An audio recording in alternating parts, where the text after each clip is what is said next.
The US-based Indianapolis 500 has witnessed the presence of some truly remarkable racing cars, deserving a book of its own. Among them, STP's Turbine car stands out, as it came remarkably close to clinching victory in this prestigious event, captivating tens of thousands of spectators and challenging its piston-powered rivals.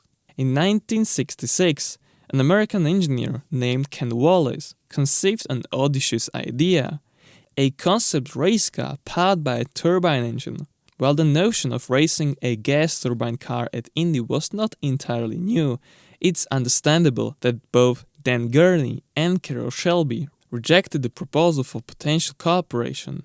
Undeterred, Wallace sought an opportunity with STP, whose CEO at the time was Andy Granatelli. Intrigued by the idea, Granatelli not only embraced it, but also expanded upon the original idea. STP, a relatively young company established in 1954, saw this as an exciting and attention-grabbing way to make their mark. Wallace and his team set up shop at STP's Paxton division in Santa Monica and began their endeavor. The foundation of the car was aluminum monocoque, cleverly utilizing a side-by-side layout as suggested by Andy. This arrangement placed the driver on the right side, while the turbine engine found its home on the left-hand side, achieving an ideal weight distribution and packaging. Surprisingly, at just 270 pounds, the engine's weight wasn't dramatically heavier than that of the driver. Andy's brothers, Joseph and Vince, also played crucial roles, essentially building the entire car together. All work was carried out in strict compliance with regulations, yet in complete secrecy, and as much in-house as possible, ensuring no one outside STP Paxton had any inkling of their groundbreaking efforts. Every single thing on the car except the wheels and the turbine engine was built in-house. Everything, and the reason we built everything in-house was because we didn't want to go to any outside vendor to have them known that we are building a special race car.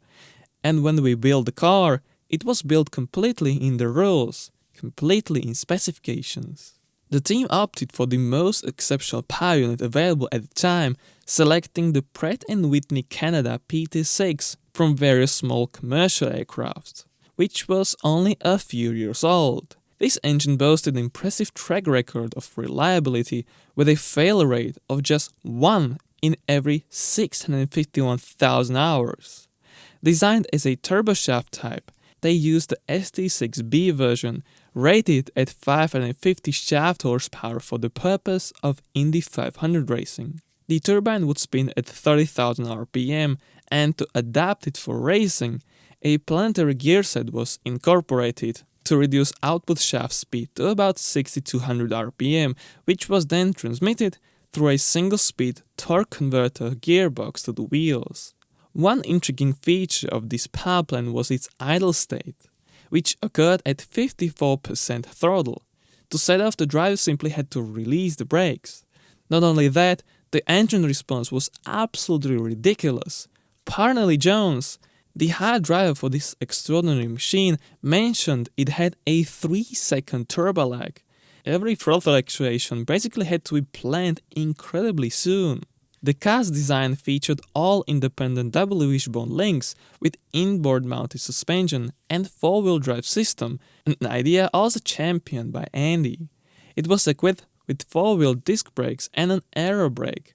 While these features weren't entirely original, the significant achievement was that it became the first gas turbine Indy car to qualify for the race with an impressive speed of 166 miles per hour, and that was huge. Though it is near silent operation compared to the piston cars, spectators dubbed it Silent Sam, a whooshmobile.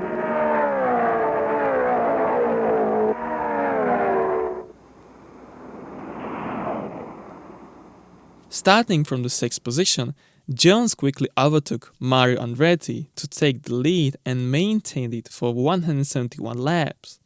Unfortunately, in the 197th lap, with less than 8 miles to go before the finish, a transmission bearing bursted, disconnecting the engine from the wheels. A mere $6 ball bearing caused deep disappointment for everyone in the team, especially Jones himself. The turbine car slowly coasted to the pits, while in the last turn of the last lap, a major accident occurred. Anthony Joseph Foyt from a distant place managed to navigate through the chaos and took the checkered flag. I accelerated too hard going out of the pits. It was like a dragster because it had all that torque. That certainly hurted.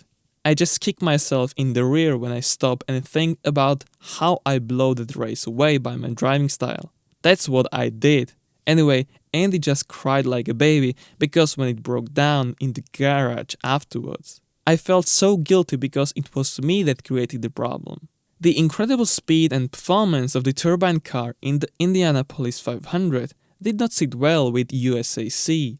As a result, regulations were swiftly altered in response. The possible intake area of a turbine engine was reduced from 23.999 to 15.999 square inches. This change was aimed at curbing the dominance of the turbine cars in the future.